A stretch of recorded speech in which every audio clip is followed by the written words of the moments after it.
आज की इस वीडियो में हम कवर करेंगे एसएससी सीजीएल टायर 1 2023 14 जुलाई 2023 की थर्ड शिफ्ट। इससे पहले की दो वीडियो में हम शिफ्ट 1 और शिफ्ट 2 को कवर कर चुके हैं। तो स्टार्ट करते हैं। पहला क्वेश्चन क्या कहता है कि Virat can complete a work in 30 days and Daniel is 60% more efficient than Virat to complete the same work. Find the total time taken by Daniel to complete the work. ठीक है। सबसे पहले तो हमें पता है कि डैनियल और विराट की जो एफिशिएंसी है उसका हमें रिलेशन गिवन है कि जो डैनियल है उसकी 60% मोर है विराट से। तो अगर विराट की अगर मैं 10 एज्यूम करूंगा एफिशिएंसी तो डैनियल की 16। इतना क्लियर है। तो हमारे पास एफिशिएंसी का रेशियो आ जाएगा 8:5। उसके बाद हमें गिवन है कि विराट जो है वो काम को 30 डेज में पूरा करता है। इसका मतलब वो 5 की एफिशिएंसी से 30 डेज काम करता है तो टास्क को पूरा कर लेता है। तो डैनियल कितने दिनों में करेगा 8 की एफिशिएंसी से, यही हमें फाइंड आउट करना है। तो आंसर हमारे पास आ जाएगा 150 डिवाइडेड बाय 8। ये है डेज बाय डैनियल। तो इसको सोल्व कर लेंगे तो ये आ जाएगा 75/4 एंड डेट इज 83/4 डेज। तो ये हो जाएगा ऑप्शन बी। ठीक है। अगला क्वेश्चन क्या कहता है कि average of 36 numbers was found to be 45 and later it was detected that 84 was misread as 48। Find the correct average. देखिए इन क्वेश्चंस में क्या करना होता है। सबसे पहले तो हमें 36 नंबर का एवरेज जो फाइंड आउट हुआ था वो था 45। लेकिन वो कब था जब एक डाटा को मिसरेड किया गया था कि 84 जो है उसको मिसरेड किया था 48 की जगह। तो इसका मतलब जो पूरे 36 नंबर का जो सम रहा होगा उसमें जो 84 ऐड करना था उसकी जगह ऐड कर दिया था 48। तो हम क्या करेंगे। हमें ये पता है कि अगर उस टोटल सम में से हम 48 को माइनस कर दें और 84 को प्लस कर दें तो हमें एक एग्जैक्ट सम अमाउंट मिलेगा और तो हमें एक एक्यूरेट एवरेज मिल जाएगा। ठीक है। तो हम क्या करते हैं कि पहले तो हम देख लेते हैं कि भाई इस ऑपरेशन से कितने का गेन मिलेगा हमें। तो 84 प्लस करेंगे और 48 माइनस करेंगे तो हमें 36 का गेन मिलेगा। अब ये जो 36 का गेन है ये 36 नंबर्स में डिस्ट्रीब्यूट होगा। इसका मतलब एवरेज जो होगा वो एक से बढ़ जाएगा। तो हमारे पास जो आंसर आएगा वो आएगा 46। Option C. ठीक है। इन क्वेश्चन पे हमेशा यही करना होता है कि जो एवरेज हमें पता होता है उसमें से क्या मिसरेड किया वो देख लीजिए कि भाई कितना प्लस करना है और कितना माइनस करना है। वो प्लस माइनस करने से कितने का गेन हो रहा है या कितने का लॉस हो रहा है वो जितने नंबर्स हैं उसमें डिस्ट्रीब्यूट कर देना है। यहाँ पे 36 नंबर थे और गेन भी 36 का था। तो मैंने 36/36 किया तो मुझे एक का गेन मिला। एक का गेन मिला तो that means 45 + 1 that is accurate जो एवरेज होगी वो होगी 46। ठीक है। अगला क्वेश्चन क्या कहता है कि sin 23 equal to a by B then find the value of sec 23 minus sin 67। ये काफी रिपीटेटिव क्वेश्चन है और मतलब मान के चलिए कि ऑलमोस्ट सारे एग्जाम्स में आता ही है। ठीक है। इस क्वेश्चन को कैसे सोल्व करना होगा मैं आपको बताता हूँ। मान लीजिए कोई भी एक एंगल है वो 23 डिग्री है। ठीक है। और उसकी साइन की वैल्यू गिवन है a बाई बी। साइन होता है परपेंडिकुलर अपॉन हाइपोटेन्यूज। तो एंगल के सामने वाला परपेंडिकुलर और हाइपोटेन्यूज होगा ये। इसका मतलब इस राइट हैंड ट्रायंगल में हमें परपेंडिकुलर की वैल्यू पता चल गई a और हाइपोटेन्यूज की वैल्यू पता चल गई b। तो जो बेस होगा उसकी क्या वैल्यू होगी अंडर रूट ऑफ हाइपोटेन्यूज का स्क्वायर दैट इज b का स्क्वायर माइनस परपेंडिकुलर का square that is a square. तो हमें ट्रायंगल की तीनों साइड्स पता चल गई। ठीक है। और हमें निकालना क्या है। निकालना है sec 23 माइनस साइन ऑफ 67। अगर ये एंगल 23 है तो ये रिमेनिंग एंगल क्या हो 67 क्योंकि ये एंगल तो 90 है। ठीक है।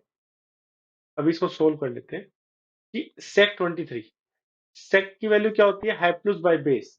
23 के लिए हाइपोटेन्यूज क्या होगा b। और उसकी बेस की वैल्यू मैंने अभी फाइंड आउट की थी, वो क्या था, under root of B square minus A square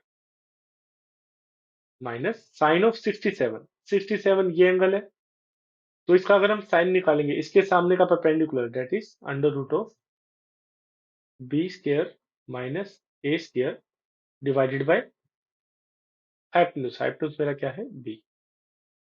तो इसका एलसीएम ले लेंगे।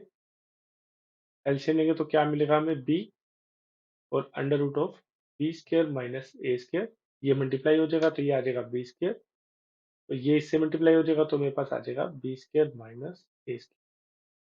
ये माइनस हो जाएगा तो ये कट जाएगा, तो हमारे पास आएगा ए स्क्वायर अपॉन में बी इंटू में under root of B square minus A square. तो मेरे पास ऑप्शन जो होगा वो होगा ऑप्शन सी। ऑप्शन सी इसका करेक्ट आंसर होगा। डी नहीं, ऑप्शन डी। माइनस साइन है ना, ठीक है। अगला, अगले में क्या पूछा गया है कि what is the central angle corresponding to the sector indicating the expenses incurred on health. ये एक हमें गिवन है कि अमाउंट स्पेंड किया है रेंट, हेल्थ, एजुकेशन, एंटरटेनमेंट और इलेक्ट्रिसिटी। तो हमसे पूछा गया है कि भाई सेंट्रल एंगल की वैल्यू बताओ, कितना एक्सपेंडिचर एंटरटेनमेंट पे किया गया। ठीक है, ओके, सिंपल सा है। इसमें क्या होता है, हमें पता है कि जो टोटल एक्सपेंडिचर है उसका जो एंगल होगा वो क्या होगा, 360 डिग्री। ठीक है, अगर मान लीजिए मैं सारे एक्सपेंडिचर्स को ऐड कर दूंगा तो मेरे को एक पूरा एक कंप्लीट रोटेशन मिल जाएगा, और एक कंप्लीट रोटेशन की वैल्यू क्या होती है, 360 डिग्री। क्लियर है। तो देख लीजिए, हमें एंटरटेनमेंट के कोरस्पॉन्डिंग एंगल पूछा है। एंटरटेनमेंट की वैल्यू कितनी है, 15,000। तो मैं क्या करूंगा, टोटल पहले एक बार कर लूंगा, 20 15 35, 8 43 2 45 50। तो जो 50,000 की जो वैल्यू है वो है 360 डिग्री। मोटा मोटा ऐसा बोल सकते हैं कि अगर 50,000 टोटल एक्सपेंडिचर है तो वो 360 एंगल को कोरेस्पोंड करता है। तो 15 की वैल्यू इतनी है तो 15 की कितनी होगी भाई, 360 बाई 50 इंटू 50। ये हमारे पास आ जाएगा 108। 108 है, यस, ऑप्शन डी। ठीक है, बस बेसिकली इसमें इतना ही था कि टोटल जो एक्सपेंडिचर है वो कोरेस्पोंड करता है 360 डिग्री एंगल को। तो जो 15,000 होगा वो कितने एंगल को कोरेस्पोंड करेगा, ये इस क्वेश्चन में पूछा गया था। अगला क्वेश्चन देखते हैं। देखिए इस क्वेश्चन में क्या गिवन है कि in an election between three candidates Arjun, Bhaskar and सरल contested for a post. Arjun got 50% votes more than Saral and Saral got 2% votes less than Bhaskar. एक इलेक्शन है, उसमें तीन कैंडिडेट हैं, एक तो है अर्जुन, एक भास्कर और एक सरल। हमें गिवन है कि Arjun got 50% more votes than Saral and Saral got 2% votes less than Bhaskar. तो जो भास्कर सरल है उसको भास्कर से 2% लेस मिले हैं। अगर भास्कर के 100 है तो इसके 98 है, और ए को 50% मोर मिले सरल से। तो सरल के अगर 98 है तो इसका 50% होगा 49, तो ए को मिले हैं 98 प्लस 49, दैट इज 147। ठीक है, अभी हमें आगे क्या गिवन है, the difference between votes and Bhaskar and सरल इज 1296। इन दोनों के जो वोट का डिफरेंस है वो 2 है, उसकी वैल्यू हमें गिवन है 1296। तो ए की वैल्यू क्या आ जाएगी, 648। हमें क्या निकालना है, what is the half of difference between votes of Arjun and Bhaskar. तो अर्जुन भास्कर के वोट्स का डिफरेंस क्या है, 47। उसका हाफ हमें निकालना है। ठीक है, तो 1 की वैल्यू 648 है, तो 47/2 की क्या वैल्यू है, बस सिंपल कैलकुलेट ही करना है ये। तो ये हो जाएगा 3 to 4, 47 से मल्टीप्लाई करेंगे तो आएगा,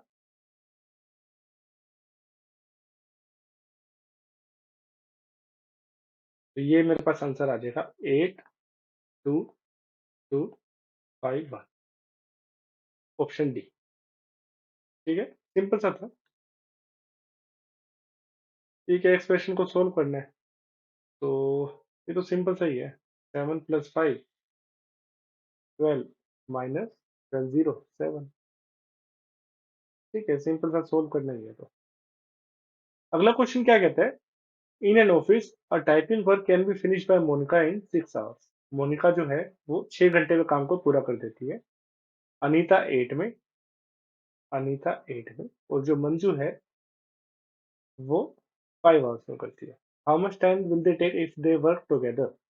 तो ठीक है, इसमें सिंपल एलसीएम लेना होता है। एलसीएम मान लीजिए 120, ये आ जाएगा 20, ये आ जाएगा 15, और ये आ जाएगा 24। तो हमारे पास आ जाएगा, अगर वो टुगेदर वर्क करते हैं तो इसका टोटल हो जाएगा 20 प्लस 15 प्लस 24। ये मेरे पास आ गया 120 डिवाइडेड बाई 59। तो मिक्स फ्रैक्शन में आंसर गिवन है तो देख लेते हैं। 2 2 5 9, ऑप्शन बी। ठीक है, सिंपल सा ही था, कोई ज्यादा वो नहीं था। इसमें पूछा गया है कि which of the following statements is incorrect. 4 statement given है, इनमें से कौन सी इनकरेक्ट है ये हमें बताना है। ठीक है, वन बाय वन देख लेते हैं। If a code is extended outside the circle on both ends it is called second. हाँ ठीक है, एक सर्कल है, अगर उसकी कोड है तो उसको आउटसाइड अगर हम एक्सटेंड करते हैं तो इसको हम सेकेंड बोलते हैं। ठीक है, tangent is perpendicular to the radius of circle at point of contact. ठीक है, रेडियस के उसके परपेंडिकुलर होता है पॉइंट ऑफ कॉन्टेक्ट पे टेंजेंट। ये भी ठीक है। नेक्स्ट क्या बोलती है कि a line which intersects two distinct point of a circle is called tangent. नहीं, टेंजेंट तो सिंगल पॉइंट पे टच करती है ना। Tangent is a line touching one point. ये ठीक है, तो ठीक है, ऑप्शन सी इसका इनकरेक्ट है। अगला, इसमें बोला गया है कि A is efficiency is twice that of B. भाई ए की जो एफिशिएंसी है वो बी के ट्वाइस है। And A can work for 8 hours a day and B can work for 12 hours a day. आगे क्या बोल रहा है कि if A can finish a work in 12 days, in how many days B will finish the same work. ठीक है, simple है। ए ने 12 दिन काम किया, कितनी, 2 की एफिशिएंसी से, 8 आवर्स अ डे। तो बी ने कितने दिन काम किया ये हमें पता लगाना है, ए की एफिशिएंसी से, और कितने आवर्स अ डे, 12। तो इसको सोल्व कर लेंगे, हमारे पास नंबर ऑफ डेज आ जाएंगे 16। बी ने 16 डेज काम किया होगा। ठीक है, सिंपल था। देखिए इस क्वेश्चन में क्या गिवन है कि two friends P and Q simultaneously start running from same point around a circular track. एक सर्कुलर ट्रैक है, उसमें पी एंड क्यू दोनों ने सेम पॉइंट से भागना स्टार्ट किया। ठीक है, सेम डायरेक्शन में, मतलब अगर पी इस तरफ भाग रहे तो क्यू ने भी इसी डायरेक्शन में भागना स्टार्ट किया। ठीक है, आगे क्या कहता है कि हमें स्पीड गिवन है पी की 6 metre per second and Q run at B metre per second. अच्छा, इसकी गिवन नहीं है, ये वेरिएबल है B metre per second. If they cross each other at exactly 2 points on the circular track, 2 points, and b is a natural number less than 6, then how many values can b take? ठीक है, देखिए ये क्या है, ये इस बार SSC ने एक नया टाइप का क्वेश्चन पूछा था। पहले तो इस क्वेश्चन को कराने से पहले मैं आपको एक छोटा सा कंसेप्ट समझा देता हूँ, फिर क्या आप इस क्वेश्चन को बहुत इजीली सोल्व कर पाएंगे। देखिए, मैंने क्या एक सिनेरियो दिया है कि एक सर्कुलर ट्रैक है, उसकी लेंथ है 300 मीटर, और उसमें दो रनर्स है ए एंड बी। ए की स्पीड है 10 मीटर पर सेकेंड और बी की स्पीड है 6 मीटर पर सेकेंड, और दोनों ने सेम डायरेक्शन में भागना स्टार्ट किया है। तो हमें फाइंड आउट करने दो चीज, क्या कि वो दोनों पहली बार कब मिलेंगे, मीट फर्स्ट टाइम, पहले में स्टार्टिंग पॉइंट पे पहली बार कब मिलेंगे, और दूसरे में anywhere on track first time कब मिलेंगे। ठीक है, भाई दोनों सर्कुलर ट्रैक में भाग रहे हैं। देखिए मैं बताता हूँ।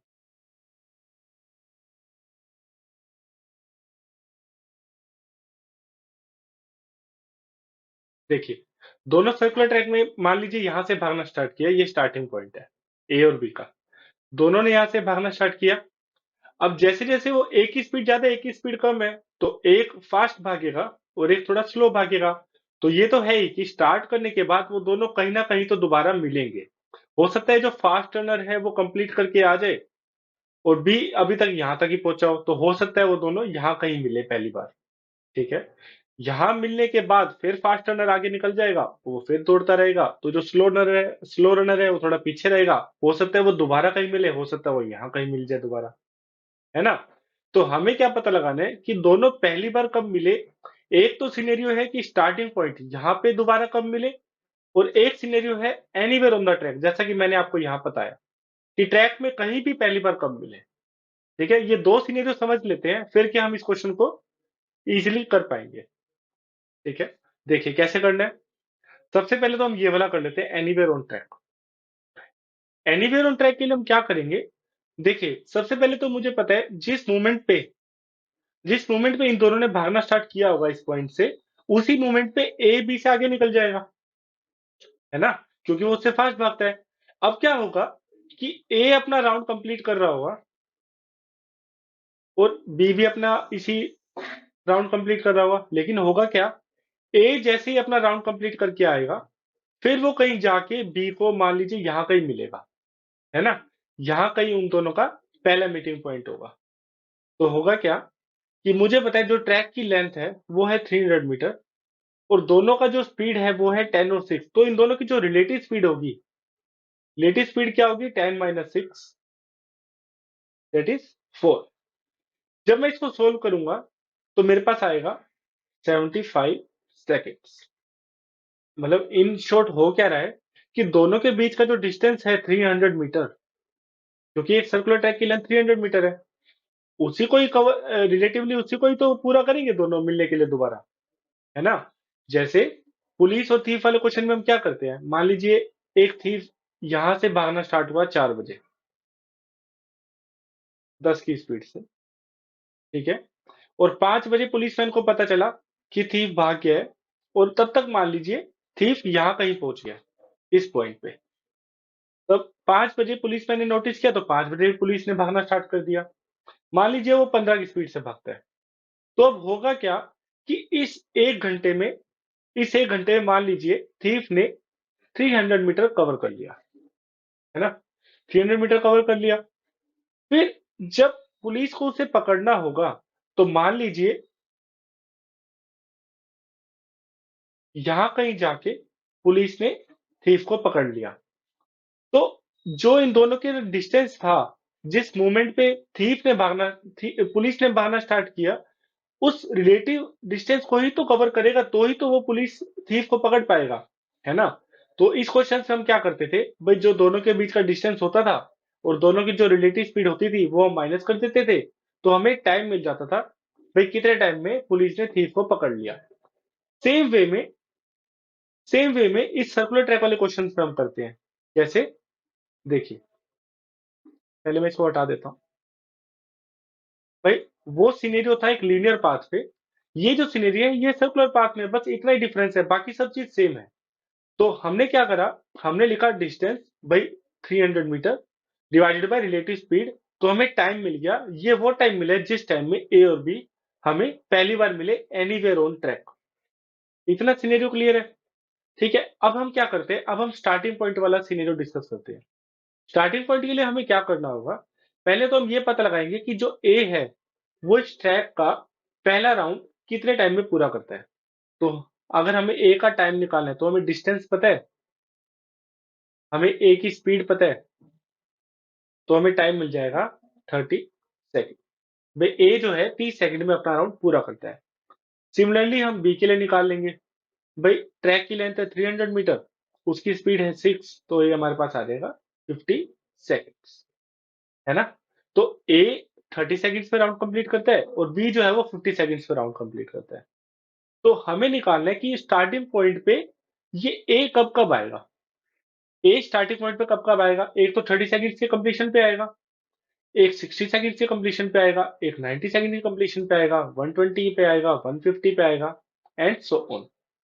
ऐसे ही अगर हम बी का सिनेरियो देखें, बी जो है 50 सेकेंड्स में पहली बार फर्स्ट स्टार्टिंग पॉइंट पे आएगा, फिर 100 सेकेंड्स पे आएगा, फिर 150 सेकेंड्स पे आएगा, फिर 200 पे आएगा, एंड सो ऑन। तो इसका मतलब अगर स्टार्टिंग पॉइंट पे ए और बी को मिलना होगा, तो जिस सेम टाइम पे वो दोनों स्टार्टिंग पॉइंट पे आए होंगे, उसी टाइम पे तो दोनों मिल पाएंगे। तो देखिए, मैंने एक चीज देखी, भाई 150 सेकंड जब कंप्लीट होंगे रेस को, उस मोमेंट पे ए और बी दोनों स्टार्टिंग पॉइंट पे होंगे, है ना। इसका मतलब 150 सेकंड्स पे दोनों स्टार्टिंग पॉइंट पे पहली बार मिलेंगे, है ना।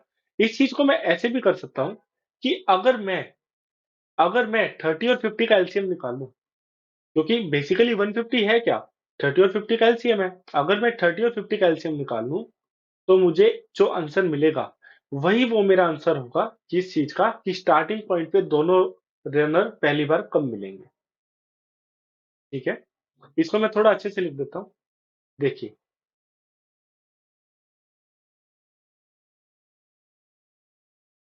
भाई स्टार्टिंग पॉइंट वाला अगर मुझे निकालना है, तो मुझे डायरेक्टली इतना सब नहीं करना, मुझे इतना सब करने की जरूरत नहीं है।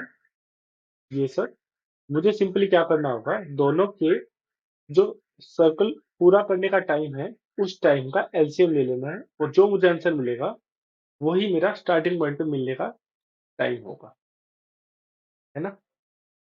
अभी देखिए एक चीज को, मैंने क्या करा, मैंने इस सिनेरियो को दोबारा लिखा कि भाई दोनों रनर स्टार्टिंग पॉइंट पे कितने टाइम में मिलते थे, 150 सेकंड में, और एनीवेयर ऑन ट्रैक में कितने में मिलते थे, 75 सेकंड में। तो इसका मतलब अगर मुझे पता लगाना हो कि जो नंबर ऑफ मीटिंग पॉइंट्स कितने होंगे,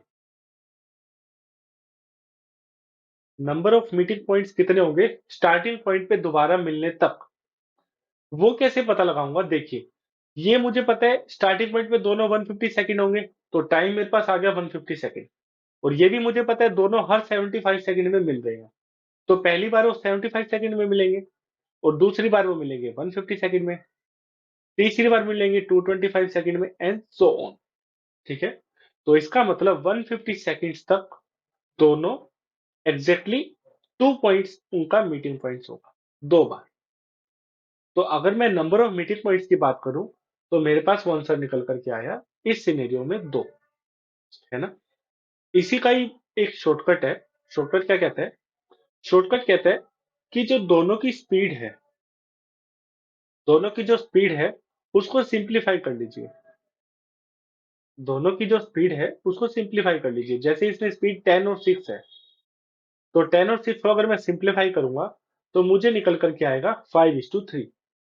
इस सिंप्लीफाइड रेशियो का जो डिफरेंस होगा, इस सिंप्लीफाइड रेशियो का जो डिफरेंस होगा, वही मेरे नंबर ऑफ मीटिंग पॉइंट्स होंगे।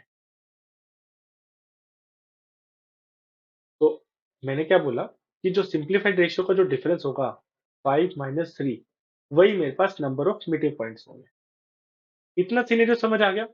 देखिए, इस क्वेश्चन में मैंने क्या किया, पहले मैंने आपको एक सिनेरियो दिया कि दोनों पहली बार कब मिलते हैं, एनीवेयर ऑन ट्रैक में और स्टार्टिंग पॉइंट पे। एनीवेयर ट्रैक के लिए मैंने क्या करा, डिस्टेंस को रिलेटिव स्पीड से डिफरेंस डिवाइड कर दिया, तो मुझे टाइम मिल गया। ये वो टाइम है जब दोनों पहली बार कब मिलेंगे। स्टार्टिंग पॉइंट के लिए हम क्या करते हैं, सीधा एलसीएम निकाल लेते हैं, किसका, उस टाइम का जितने टाइम में ए उस राउंड को पूरा करता है और बी उस राउंड को पूरा करता है। ठीक है, इतना क्लियर। फिर मैंने आपको बताया कि भाई नंबर ऑफ मीटिंग पॉइंट निकालने के लिए मुझे क्या करना होगा, मुझे स्टार्टिंग पॉइंट पे अगर टाइम पता है 150 सेकंड, तो उस 150 सेकंड्स में दोनों कितनी बार मिल लेंगे, वो मैंने देख लिया, 75 और 150, तो 2 आ गया। तो अगर मैं पूरी बात को समराइज करूं, पूरी बात को अगर मैं समराइज करूं, तो इतना ही होगा कि अगर क्वेश्चन में सिर्फ मुझे इतना ही फाइंड आउट करना है कि ए और बी कितनी बार मुझे सर्कुलर ट्रैक पे मिलेंगे, तो वो निकल करके आएगा सिंप्लीफाइड रेशियो का डिफरेंस। और वो कब, जब दोनों सेम डायरेक्शन में ही दौड़ रहे हैं। और वो कब, जब दोनों सेम डायरेक्शन में ही दौड़ रहे हैं। ठीक है, क्लियर है इतना। अभी देखिए हम क्वेश्चन पे आते हैं वापस। क्वेश्चन में हमें यही गिवन था कि दोनों सेम डायरेक्शन में मूव कर रहे हैं, पी की स्पीड 6 है, क्यू की स्पीड बी है। तो मैंने अभी आपको क्या बताया, और इसमें हमें मीटिंग पॉइंट भी पता चल गया कि 2 है। तो मैंने आपको अभी क्या बताया कि दोनों की स्पीड का सिंप्लीफाइड रेशियो ले लीजिए। इसका जो डिफरेंस होगा, इसका जो डिफरेंस है वो मुझे 2 गिवन है। तो क्या करते हैं, और b 6 से छोटा है, ये हमें गिवन है, तो b की वैल्यू क्या क्या हो सकती है, या तो 1 हो सकती है, या 2 हो सकती है, या 3, या 4, या 5, है ना। तो मैं क्या करता हूं, सबसे पहले 6 और 5 की सिंप्लीफाइड रेशियो का डिफरेंस ले लेता हूँ। ये सिंप्लीफाइड रेशियो, ये इसका डिफरेंस आया 1, जबकि मीटिंग पॉइंट क्या गिवन है 2, तो बी की स्पीड 5 नहीं हो सकती, ये मुझे क्लियर है। अगले में क्या करता हूं मैं, 6:4 करता हूं। इसको मैं थोड़ा सिंप्लीफाई करूंगा तो मेरे पास क्या आएगा 3:2। इसमें डिफरेंस क्या निकल करके आया 1, तो ये भी नहीं होगा। अगर मैं 3 लेता हूं बी की स्पीड, अगर अब इसको मैं सिंप्लीफाई करता हूं तो मेरे पास आएगा 2:1, डिफरेंस आया 1, तो ये भी नहीं होगा। इस सिनेरियो में हम क्या करेंगे, इसको सिंप्लीफाई करेंगे तो मेरे पास आएगा 3:1, ये मेरे पास निकल करके आया 2। तो इसका मतलब बी की वैल्यू 2 हो सकती है। और लास्ट क्या है 1, इसका सिंप्लीफाइड रेशियो है तो इसमें डिफरेंस आया 5, ये भी नहीं हो सकता। तो इसका मतलब गिवन सिनेरियो में बी की जो वैल्यू निकल करके आई वो सिर्फ 2 आई, that is only one value. अगर बी की वैल्यू 2 होगी तो ही मीटिंग पॉइंट्स 2 होंगे। तो हमें क्वेश्चन में क्या फाइंड आउट करना है, how many values can be take. तो इसका आंसर आएगा सिर्फ एक वैल्यू ले सकता है और वो है 2। ठीक है, ये क्वेश्चन में कभी भी आए, सिंपली इतना ही करना है कि सिंप्लीफाइड रेशियो निकालनी है, सिंप्लीफाइड रेशियो का डिफरेंस निकालना है, जो डिफरेंस निकलेगा वही नंबर ऑफ मीटिंग पॉइंट्स होंगे। और डिफरेंस कब निकालना है, जब दोनों सेम डायरेक्शन में दौड़ रहे हैं। क्लियर है इतना? ये बहुत अच्छा क्वेश्चन था और एसएससी ने शायद पहली बार ही पूछा था, तो मैंने आपको पूरा डिटेल में समझा दिया है। अभी एक चीज और करते हैं, मैंने सेम डायरेक्शन की तो बात करी, लेकिन अब क्या होगा अगर दोनों अपोजिट डायरेक्शन में दौड़ रहे हैं, है ना? ऐसा भी तो एग्जामिनर दे सकता है कि भाई अपोजिट डायरेक्शन में दोनों दौड़ रहे हैं, तो उस केस में हमें नंबर ऑफ मीटिंग पॉइंट्स निकालने हैं। इसमें क्या है, मैं इतना डिटेल में नहीं बताऊंगा। इजी स्टार्टिंग पॉइंट्स का अगर मैं सिनेरियो बताऊं, स्टार्टिंग पॉइंट के सिनेरियो निकालने के लिए वही पहले, भाई ए कितने टाइम में एक पाथ को पूरा कर लेता है, वो मेरे पास 30 सेकंड है। बी कितने में कर लेता है, वो मेरे पास 50 सेकंड है। तो मेरे पास स्टार्टिंग पॉइंट पे दोनों पहली बार कब मिलेंगे, वो क्या होगा एलसीएम 30 और 50 का। तो ये मेरे पास निकल करके आया 150 सेकंड। इसमें कोई चेंज नहीं आएगा स्टार्टिंग पॉइंट पे। तो इसका मतलब चाहे दोनों सेम डायरेक्शन में दौड़े, चाहे दोनों डिफरेंट डायरेक्शन में, अपोजिट डायरेक्शन में दौड़े, स्टार्टिंग पॉइंट पे दोनों पहली बार कब मिलेंगे उसका आंसर सेम रहेगा। इतना क्लियर है? अभी एनीवेयर और ट्रैक की बात करते हैं। अगर दोनों अपोजिट डायरेक्शन में दौड़ रहे हैं तो दोनों की जो स्पीड होगी उसको अगर मैं प्लस करूंगा तभी तो रिलेटिव स्पीड मिलेगी। इस बार माइनस ना करके प्लस किया मैंने, तो मेरे पास जो टाइम निकल करके आएगा वो आएगा 300 डिवाइडेड बाई 16। इतने टाइम में दोनों एनीवेयर ऑन ट्रैक पे पहली बार मिलेंगे। ठीक है, क्लियर है? इसको थोड़ा सोल्व कर लेते हैं तो क्या मैं कंसेप्ट बता पाऊंगा कि मैं क्या बताना चाहता हूँ इसमें। इसको थोड़ा सिंप्लीफाई कर लेते हैं। 1 8 7। ठीक है, मतलब 18.7 सेकेंड्स अप्रोक्स में दोनों एनीवेयर ऑन ट्रैक पे पहली बार मिलेंगे और स्टार्टिंग पॉइंट पे दोनों 150 सेकेंड में मिलेंगे। इतना क्लियर है? देखिए, स्टार्टिंग पॉइंट पे मेरे पास आंसर आया 150 सेकेंड और एनीवेयर इन ट्रैक पे मेरे पास आंसर आया 18.7 सेकेंड। अब मुझे पता लगाना है इस केस में number of meeting points, number of meetings starting point पे दोबारा मिलने तक दोनों कितनी बार मिल चुके होंगे, यही फाइंड आउट करना है।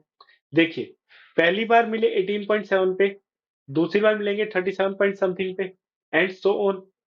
हर 18.7 सेकंड पे दोनों मिलते रहेंगे। तो इसका मतलब 150 सेकंड पूरे होने तक ये कितनी बार मिल चुके होंगे, अगर मैं ये फाइंड आउट कर लूं यही मेरा आंसर होगा। तो मैं क्या करता हूं, अगर 18.7 को 8 से मल्टीप्लाई कर रहे हैं तो मेरे पास क्या आएगा 149 सेकंड। ओके, ठीक है। इसका मतलब अगर दोनों 8 बार भी ट्रैक पे मिल ले तब भी जो मेरा टाइमर होगा वो 149.6 सेकंड तक ही पहुंचा होगा। इसका मतलब 150 सेकंड से अंदर दोनों 8 बार मिल चुके होंगे। सेम डायरेक्शन में दोनों 2 बार मिले थे और डिफरेंट डायरेक्शन में दोनों, अपोजिट डायरेक्शन में दोनों 8 बार मिल चुके हैं। तो इसका मतलब नंबर ऑफ मीटिंग पॉइंट मेरे पास निकल करके आए 8। अब इसी का ही शॉर्टकट मैं बता देता हूँ। शॉर्टकट क्या होगा, वही अगेन सिंप्लीफाइड रेशियो लेनी है। सिंप्लीफाइड रेशियो लेनी है 10 इंटू 6 की, तो ये मेरे पास आएगा 5:3। और इस केस में दोनों का सिंप्लीफाइड रेशियो का अगर मैं सम करूंगा तो जो मेरे पास आंसर निकल करके आएगा वही नंबर ऑफ मीटिंग पॉइंट्स होंगे। क्लियर है? सेम डायरेक्शन में सिंप्लीफाइड रेशियो का हम डिफरेंस लेते हैं और अपोजिट डायरेक्शन में सिंप्लीफाइड रेशियो का हम सम लेते हैं। तो एग्जाम में इस बार पूछा गया था सेम डायरेक्शन, तो हो सकता है examiner next time different opposite direction का भी क्वेश्चन पूछ सकता है। ठीक है, तो ये क्वेश्चन मैंने पूरा एक्सप्लेन कर दिया है, इसमें किसी को कोई दिक्कत आगे होनी नहीं चाहिए। ठीक है, अगला क्वेश्चन देखते हैं। अगला क्वेश्चन क्या कहता है, a dealer professing to sell his goods at cost price uses 950 gram weight for 1 KG gain percentage. ठीक है, सिंपल सा है तो कि 950 ग्राम है, उसकी जगह वो 1 केजी का गेन परसेंटेज ले रहा है। ठीक है, तो बस ठीक है, तो इसमें 50 का उसको गेन है 950 पे, तो इसको बस सोल्व करना है। 50 बाई 950 इंटू 100, तो ये मेरे पास आएगा 500 बाई 95, ये आ जाएगा 100 बाई 90। तो ये तो सिंपल 5.26%, ऑप्शन बी मेरा करेक्ट। सिंपल है, 950 पे 1000 है, तो 50 का गेन हुआ 950 पे, तो सोल्व कर लिया। ठीक है, देखिए ये क्वेश्चन क्या बोलता है, और trader allows a 20% trade discount and 30% cash discount if the least price is 1200 then what is the selling price. ठीक है, प्रॉफिट एंड लॉस का क्वेश्चन है सिंपल सा। हमें गिवन है कि जो कॉस्ट मार्क प्राइस है वो है 1200। पहले उसने 20% का ट्रेड डिस्काउंट दिया, तो 10% होगा 120, 20% होगा 240, 240 माइनस करेंगे तुम्हारे पास क्या आएगा 960। ठीक है, फिर उसने उसको 30% का डिस्काउंट दिया, तो 10% है 96, तो 30% हो जाएगा 288। 960 में 288 माइनस करेंगे, पहले 300 माइनस कर लेंगे तो आ जाएगा 660, 12 ऐड कर देंगे तो मेरे पास आंसर आ जाएगा 672। ऑप्शन डी क्लियर है। ये क्या कहता है कि x plus 1/x is equal to 7, then what is the value of x raise to the power 6 plus 1/x to the power 6। ठीक है, तो ये थोड़ा इस तरीके से हम करेंगे कि x प्लस 1/x 7 गिवन है, तो x square plus 1/x square क्या होगा, 7 का स्क्वायर माइनस 2, तो ये आ जाएगा 47। अब इसका मैं अगर क्यूब कर दूंगा, इसका अगर मैं क्यूब कर दूंगा, तो मेरे पास आएगा x raise to the power 6 plus 1/x to the power 6, और ये किसके इक्वल होगा 47 का cube minus 3 times of x square plus 1/x square, तो ये आ जाएगा 47, है ना। इसको सोल्व कर लेंगे, 47 कॉमन ले लेंगे, तो ये आ जाएगा 47 का स्क्वायर माइनस 3, तो 47 इंटू में 47 का स्क्वायर क्या होगा 2209, माइनस 3 क्या होगा 2206। बस ये सोल्व कर लेना है, इसका आंसर आ जाएगा, शायद इसका आंसर है ऑप्शन बी। ठीक है, देखिए इस क्वेश्चन में क्या गिवन है कि current ages of Sudhir and Ashish are in the ratio 5:7, कि एक सुधीर है एंड आशीष है, उनकी जो करंट एज का रेशियो है वो है 5:7। आगे क्या देते हैं कि 12 years ago the ratio of their edges was 1:2। फिर 12 साल पहले उनकी जो एज का रेशियो था वो था 1:2। ठीक है, हमें क्या पता लगाना है, what will be the age of Sudhir after 5 years. भाई जो सुधीर है उसकी एज 5 साल बाद क्या होगी, हमें ये पता लगाना है। ठीक है, अभी इस क्वेश्चन को करने के दो तरीके हैं, एक तो बाय बेसिक मेथड और एक है बाय रेशियो मेथड। पहले क्या मैं आपको बाय रेशियो मेथड करा देता हूँ, फिर क्या मैं बाय बेसिक मेथड बताऊंगा। ठीक है, देखिए सबसे पहले तो हमें ये गिवन है कि भाई 12 साल पहले उनकी जो एज का रेशियो था, 12 साल पहले जो उनकी एज का रेशियो था 1:2 था। ठीक है, हम इन क्वेश्चंस में क्या करते हैं कि देखिए यहाँ 5 से 1 हुआ, मतलब 4 का डिफरेंस है, और यहाँ पे 7 से 2 हुआ, यहाँ पे 5 का डिफरेंस है। ठीक है, और रेशियो का डिफरेंस यहाँ पे देखिए क्या है 5:7, यहाँ 2 का डिफरेंस है, और यहाँ पे 1:2, तो यहाँ 1 का डिफरेंस है। हम इन क्वेश्चंस में क्या करते हैं, हम ऐसा करते हैं कि ये जो डिफरेंस है ये दोनों सेम हो जाए।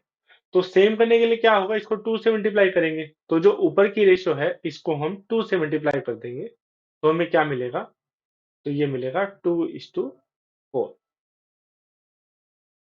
ठीक है, इतना क्लियर है।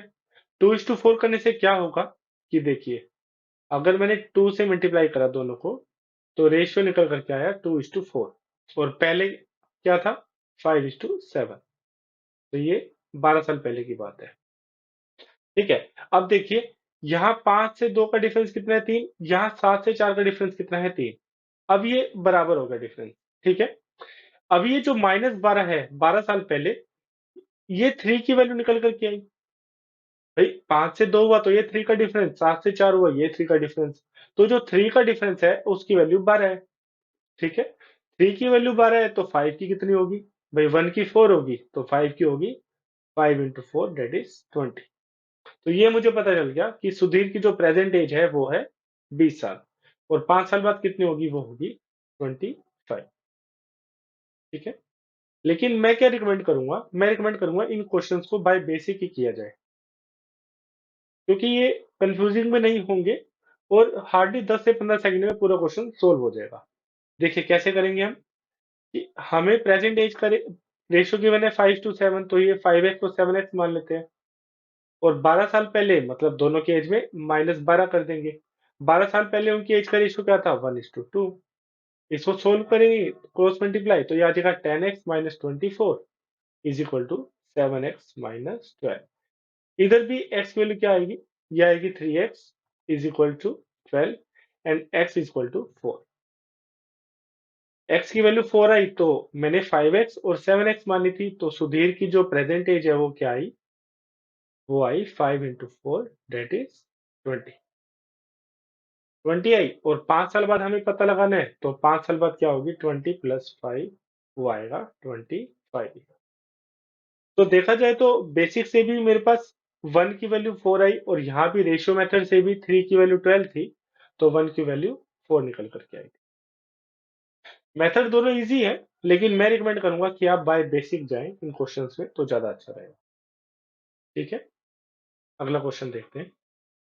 अगला क्वेश्चन क्या कहते हैं कि a man investors total sum of 10,000 in a company. ठीक है, a part of sum invested at 10% and part at 15%। ठीक है, एक मैन क्या करता है, एक 10,000 रुपये लगाता है एक कंपनी में, उसमें से कुछ पार्ट वो 10% एसआई में लगाया है, वो कुछ पार्ट 15%। भाई एक पार्ट जो है वो 10% रेट पे इन्वेस्टमेंट किया है, और एक पार्ट को 15% पे। आगे क्या क्या है कि if the total interest accrued in 2 years is 2400, भाई 2 साल में 2400 आया है, तो हमें क्या पता लगाना है, द सम इन्वेस्टेड है 15%, हमें ये सम निकालना है। भाई मान लेते ये पार्ट 1 था, ये पार्ट 2 था, तो हमें पार्ट 2 की वैल्यू निकालनी है। ठीक है, सबसे पहले तो इन क्वेश्चंस में हम क्या करते हैं, पहले तो हम पता लगाते हैं कि भाई टोटल इंटरेस्ट कितना मिला है। भाई 10,000 में 2 साल में जो इंटरेस्ट मिला है वो है, मिला है हमें 2400। ठीक है, और ये एसआई पे है पूरा क्वेश्चन, तो इसका मतलब एक साल में कितना रहा होगा, 1200, है ना। तो 10,000 में अगर 1200 है, तो रेट ऑफ रिटर्न निकल करके आया 12%। कैसे कि 1200 मिला मुझे 10,000 पे, अगर मैं रेट निकालूंगा तो रेट क्या निकल करके आएगा, रेट निकल करके आएगा 12%। जो आर निकल करके आया वो आया 12%। ये तो एवरेज रेट है कि भाई सीधा सीधा देखा जाए कि ये जो अगर 10,000 में सीधा लगाता 2400 मुझे मिला, तो 12% अगर रहता तो मुझे 2400 इंटरेस्ट मिलता। अब इसको एलिगेशन से हम करेंगे कैसे, कि जो मुझे पता है भाई टोटल इंटरेस्ट रेट कितना है 12%, एक पार्ट 10% पे लगाया, एक पार्ट 15% पे लगाया, तो इसको सोल्व करेंगे तो ये आ जाएगा 15 माइनस 12 3, और 12 माइनस 10 2, 3:2। तो जो पार्ट्स का रेशियो निकल करके आया, पार्ट्स का रेशियो निकल करके आया, वो आया 3:2। ठीक है, अभी 5 की वैल्यू मतलब दोनों पार्ट का अगर टोटल करूंगा तो मुझे सम मिल जाएगा। तो 5 की वैल्यू है 10,000, मुझे निकालना है पार्ट 2। पार्ट 2 मेरा कितना निकल करके आया, 2। तो 2 की वैल्यू कितनी होगी, 4,000। तो जो मुझे निकालना है उसका आंसर रहेगी 4,000। ठीक है, सिंपल है। इन क्वेश्चंस में हमें क्या करना होगा, कि हमें देखना है कि टोटल इंटरेस्ट कितना मिला, वो इंटरेस्ट पूरे सम का कितना परसेंटेज था, तो हमें रेट मिल जाएगा। रेट मिल जाएगा तो हम एलिगेशन लगा लेंगे और हम दोनों पार्ट्स का रेशियो निकाल लेंगे, टोटल सम की वैल्यू पता है और जो रिक्वायर्ड पार्ट है उसकी हम वैल्यू निकाल पाएंगे। ठीक है, अगला क्वेश्चन देखते हैं। अगला क्या कहता है कि A B is a diameter of circle with centre O. भाई एक सर्कल है, एक सर्कल है, उसमें ए बी एक डायमीटर गिवन है। ठीक है, ए बी एक डायमीटर गिवन है with centre P be a point on it, मतलब सर्कल पे कोई पॉइंट है पी। ठीक है, if angle A O P is 95 degree, angle ये वाला angle, angle A O P, ये जो एंगल है वो मेरा 95 डिग्री है। ठीक है, हमें क्या पता लगाना है, if angle AOP 95 then what is the value of angle ओबीपी।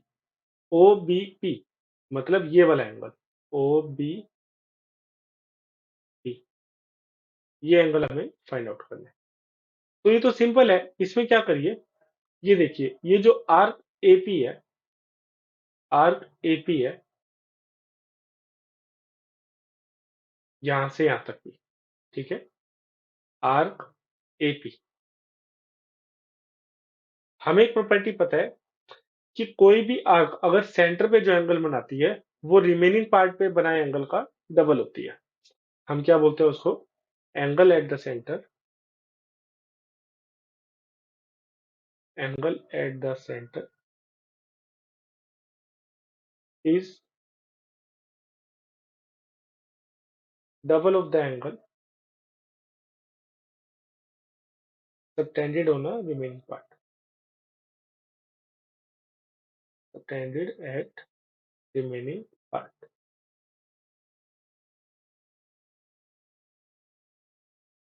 ठीक है, तो इस आर्क ने अगर यहाँ पे एंगल 95 बनाया है तो वो रिमेनिंग पार्ट पे एंगल क्या बनाएगी, 95 बाय, तो ये निकल करके आएगा 47.5। तो हमारा सी आंसर होगा। ठीक है, देखिए, इसमें दो इक्वेशन गिवन है हमें और हमें वैल्यू निकालनी है साइन स्क्वायर बीटा की। क्या करते हैं, हम इन दोनों को डिवाइड कर देते हैं कि cos beta divided by second alpha is equal to 15, और इसको डिवाइड कर देंगे दूसरी क्वेश्चन से, sine beta divided by second alpha is equal to 16। ठीक है, ये कट जाएगा, तो हमारे पास वैल्यू क्या निकल करके आएगी, cot beta is equal to 15/16। मुझे ये भी पता है कि कोट बीटा क्या होता है, वो होता है बेस डिवाइडेड बाय परपेंडिकुलर, है ना। तो एक राइट एंगल ट्रायंगल ड्रॉ कर लेते हैं और उसमें हम एज्यूम कर लेते हैं कि भाई ये जो एंगल है वो है बीटा। तो उसमें बीटा है तो हमारे पास ये वैल्यू निकल करके आई 15 और ये वैल्यू निकल करके आई 16। अगर बेस 15 है, परपेंडिकुलर 16 है, तो हमारे पास हाइपोटेन्यूज की वैल्यू क्या आएगी, ब्रैकेट में बेस का स्क्वायर 15 का स्क्वायर प्लस परपेंडिकुलर का स्क्वायर 16 का स्क्वायर, ये हमारे पास आ जाएगी अंडर रूट ऑफ 481। इतना मुझे मिल गया। हमें क्या निकालना है, find the value of sine square beta, sine square beta. पहले तो साइन बीटा क्या होगा, साइन बीटा होगा परपेंडिकुलर अपॉन हाइपोटेन्यूज, परपेंडिकुलर है 16 और हाइपोटेन्यूज है 481, तो साइन स्क्वायर बीटा क्या होगा, 16/481 का स्क्वायर। तो मेरे पास 16 का स्क्वायर क्या आ जाएगा, 256, और अंडर रूट ऑफ 481 का स्क्वायर क्या आएगा, 481। तो ऑप्शन ए इसका करेक्ट आंसर होगा। ठीक है, अगला क्या है कि हमें वैल्यू निकालनी है, तो सिंपल वैल्यू पुटिंग है कि साइन 30 की वैल्यू क्या है, 1/2, कोस 30 की वैल्यू हमें पता है √3/2, और टेन 30 की वैल्यू हमें पता है 1/√3।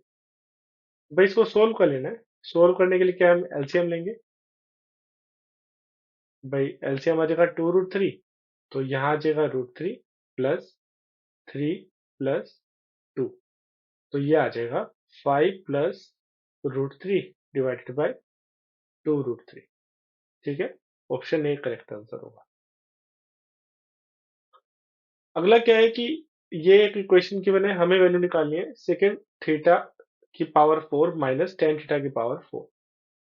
इसके लिए हमें दो चीज पता होनी चाहिए। एक तो क्या, एक तो मुझे पता है कि जो 1 + tan² होता है, 1 + tan² होता है वो sec² के इक्वल होता है। ये तो पहली चीज। दूसरा मुझे एक आइडेंटिटी पता है, वो क्या है कि जो x² - y² होता है वो होता है x + y multiply by x - y। बस इस दो चीज के ऊपर ये क्वेश्चन है। कैसे? इस इक्वेशन को हम इस फॉर्म में लिख लेते हैं कि भाई ये हमारे पास आ जाएगा sec² - tan²। भाई a - b इंटू में a + b, तो a + b क्या आ जाएगा, sec² प्लस tan²। इसको हमने इस फॉर्म में लिख दिया। आगे क्या है देखिए, sec² - tan² क्या होगा भाई, tan² अगर यहाँ जाएगा तो माइनस हो जाएगा, तो मेरे पास 1 आ जाएगी, तो इसकी वैल्यू आएगी हमारे पास 1 multiply by sec² plus tan² मुझे गिवन है 25/18, तो ये आ जाएगा 25/18। तो 25/18 मुझे आंसर होगा, ये ऑप्शन डी करेक्ट होगा। ठीक है, बस ये दो चीज पता होनी चाहिए, तो ये क्वेश्चन बहुत इजी था। अगला क्वेश्चन क्या है कि volume of cone this, height given है 160 सेंटीमीटर, फाइंड इट्स डायमीटर। ठीक है, फॉर्मूला बेस्ड है तो, कि वॉल्यूम ऑफ कोन हमें पता होता है, वो होता है 1/3 पाई r² h। उसकी वैल्यू मुझे गिवन है 73920। ठीक है, ये सिंपल सोल्व करना है, तो सोल्व कर लेते हैं। 1/3 इंटू 22/7, आर की वैल्यू निकालनी है, हाइट गिवन है 160 इज इक्वल टू 73920। सोल्व कर लेते हैं इसको, ये 11 से कट जाएगा, 720, तो 0 से 0 कट जाएगा, 16 से काट लेते हैं, ये हमारे पास आएगा 1632। ये फिर कट जाएगा 21, तो जो मेरे पास r² की वैल्यू निकल करके आएगी वो आएगी 21 इंटू 21, तो r की वैल्यू आ जाएगी 21। ठीक है, हमें डायमीटर निकालना है, तो डायमीटर क्या हो जाएगा, इंटू 2 हो जाएगा 42। तो 42 है, हाँ ऑप्शन डी करेक्ट है। ठीक है, फॉर्मूला बेस्ड है, बस वैल्यू गिवन है एच की, आर हमें निकालना है, तो डायमीटर निकल जाएगा। अगला क्वेश्चन क्या है कि A and B have some toffees, कि ए और बी है सम टॉफीज है। If A gives one toffee to B then they have equal number of toffees. भाई ए अगर अपनी एक टॉफी बी को दे देता है, तो उन दोनों के पास इक्वल नंबर ऑफ टॉफीज हो जाएगी। तो इसका मतलब अगर ए के पास k+2 टॉफीज है, तो बी के पास k है, तभी तो ए 1 देगा इसको। अगर ए गिव्स 1 टू बी, तो दोनों के पास क्या हो जाएंगी, k+1 k+। ठीक है, आगे क्या है कि if B gives one toffee to A then toffees with A are double of B. Okay, अगर मान लीजिए बी अपनी एक टॉफी ए को दे देता है, तो जो ए के पास टॉफी कितनी हो जाएगी, k+3। भाई बी अगर ए को अपनी एक टॉफी दे देता है, तो ए के पास हो जाएगी k+3, और k+3 जो है वो डबल है बी का, इसका मतलब जो इसका डबल है वो हमारे पास रिलेशन आ जाएगा। ठीक है, हमें क्या निकालना है, टोटल नंबर ऑफ टॉफीज। ठीक है, सोल्व कर लेते हैं इसको सिंपल। ये आ जाएगा 2k - 2 इक्वल टू k+3, तो हमारे पास k की वैल्यू निकल करके आई 5। k की वैल्यू 5 आई, तो a के पास कितनी आई, k+2, 5+2 7, और b के पास है 5, तो जो टोटल नंबर ऑफ टॉफीज है वो आ जाएगी 7 + 5 दैट इज 12। तो ऑप्शन ए करेक्ट है। ठीक, सिंपल सा है। आगे इसमें क्या गिवन है कि भाई 4 डिपार्टमेंट्स हैं। ठीक है, number of student of 4 department, total number भी 2080। हमें क्या निकालना है, if number of student in IIT Bombay is 20% less than number of student IIT Madras. भाई जो आईआईटी बॉम्बे के जो स्टूडेंट हैं वो आईआईटी मद्रास से 20% लेस है। 20% लेस है, इसका मतलब 1/5। तो इसका मतलब अगर मद्रास के पास स्टूडेंट जो है वो 5 है, तो जो आईआईटी बॉम्बे में जो स्टूडेंट्स होंगे वो होंगे 4। ये मेरे पास पहला रिलेशन निकल करके आया। हमें क्या निकालना है, number of students in IIT Bombay, IIT Bombay ये निकालने हैं हमें। ठीक है, देखिए टोटल नंबर ऑफ स्टूडेंट्स मेरे पास गिवन है 2080। भाई जो टोटल स्टूडेंट्स है वो है 2080, और जो ये 3 कॉलेज हैं, फोर्ट दिल्ली, कानपुर और गुवाहाटी, इसका टोटल कितना आएगा? 1180। ये कौन से स्टूडेंट्स हैं? Delhi plus Kanpur plus Guwahati. तो रिमेनिंग जो मद्रास और बॉम्बे के जो स्टूडेंट्स होंगे वो कितने आ जाएंगे? इन दोनों का माइनस कर देंगे अगर हम, तो ये आ जाएगा 900। तो इन दोनों का रेशियो मुझे पता है, तो इसका मतलब जो मद्रास के जो स्टूडेंट्स है वो है 500 और आईआईटी बॉम्बे में जो स्टूडेंट्स है वो है 400। हमें किसके निकालने हैं? आईआईटी बॉम्बे के, तो बॉम्बे के तो है 400। तो ऑप्शन डी करेक्ट हुआ। देखिए क्वेश्चन नंबर 24, ये क्या कहता है कि एक इनलेट पाइप है जो पूरे एम्प्टी टैंक को 140 आवर्स में पूरा भर देता है। लिख लेते हैं इसको कि एक इनलेट पाइप है which can fill an empty tank in 140 hours. फिर आगे क्या मैंने, एक आउटलेट पाइप है जो कंप्लीटली फिल टैंक को 63 आवर्स में खाली कर देता है। एक आउटलेट पाइप है जो टैंक को 63 आवर्स में खाली कर देता है। देखिए इसमें क्या करेंगे, जो इनलेट पाइप है उसके लिए हम प्लस सिंबल यूज करेंगे और आउटलेट पाइप है उसके लिए हम माइनस यूज करेंगे। ठीक है, आगे क्या गिवन है सिनेरियो कि 8 inlet pipe, 8 inlet pipes and Y outlet pipes, Y outlet pipes अगर एक साथ ओपन कर दिए जाए और टैंक जो है वो एम्प्टी है अगर इनिशियली, तो जो टैंक है पूरा 105 घंटे में पूरा भर जाता है। भाई 105 घंटे में पूरा भर जाता है, तो हमें वाई की वैल्यू निकाल। ठीक है, सिंपल है। क्या करते हैं, पहले तो हम इनलेट पाइप और आउटलेट पाइप का पर यूनिट वर्क निकाल लेते हैं। पर यूनिट वर्क निकालते हैं, इसको कैसे करेंगे? 7 इंटू 2 इंटू 10, या आ जाएगा 7 इंटू 9। तो एलसीएम आएगा 7 इंटू 90, तो 7 इंटू 180 आ जाएगा एलसीएम। तो ये हमारे पास आ जाएगा 9 और ये आ जाएगा हमारे पास 20। यहाँ इनलेट के लिए प्लस और आउटलेट के लिए माइनस। ये क्या निकल करके आया भाई, जो एक इनलेट पाइप है उसका आवर पर आवर कितना यूनिट काम कर लेता है? 9। और जो आउटलेट पाइप है वो 20 यूनिट काम कर लेता है। ठीक है, हमें क्या सिनेरियो गिवन है? हमें सिनेरियो गिवन है कि जो 8 इनलेट पाइप है, 8 इनलेट पाइप इसका मतलब 8 इंटू प्लस 9 और y आउटलेट पाइप्स, तो y इंटू में -20। अगर इतने पाइप्स को अगर 105 घंटे तक ओपन रखा जाए, 105 घंटे तक ओपन रखा जाए, तो वो जो टैंक को है पूरा भर देंगे। जो पूरा टैंक है उसका कितना यूनिट है? 7 इंटू 180। इस इक्वेशन को अगर हम सोल्व कर लेंगे तो हमें y की वैल्यू मिल जाए। ठीक है, सोल्व कर लेते हैं। तो ये सिंपल कट जाएगा, 7 से 7 कट जाएगा, तो 12 आ गया इधर। तो 72 माइनस 25 इज इक्वल टू 12। तो 20y आ जाएगा 60, y जो आ गया वो आ गया 3। तो हमें y की वैल्यू निकालनी थी, तो ऑप्शन डी करेक्ट है।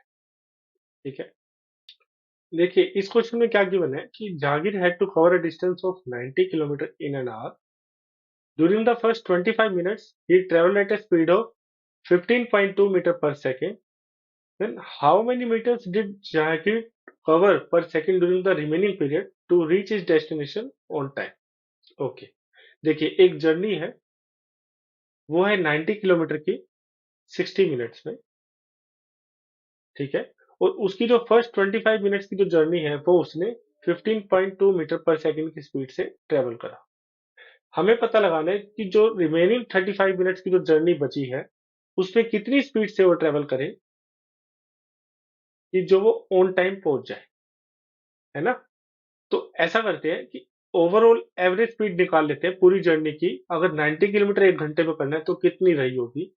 तो 90 किलोमीटर पर आवर को अगर मीटर पर सेकंड में करना होता है तो 5/18 से मल्टीप्लाई करते हैं, तो ये आ जाएगा हमारे पास 5, दैट इज 25 मीटर पर सेकंड। भाई अगर 90 किलोमीटर को एक घंटे में अगर ट्रेवल करना है तो इसका मतलब वो जो स्पीड आएगी वो आएगी 25 मीटर पर सेकंड। ओके, आगे हम इसके ऊपर एलिगेशन लगा देंगे। कैसे? कि जो पूरी जर्नी की जो एवरेज स्पीड है वो है 25, फर्स्ट 25 मिनट्स की जो एवरेज स्पीड है वो है 15.2, और हमें जो सेकंड पार्ट ऑफ जर्नी है भाई फर्स्ट 25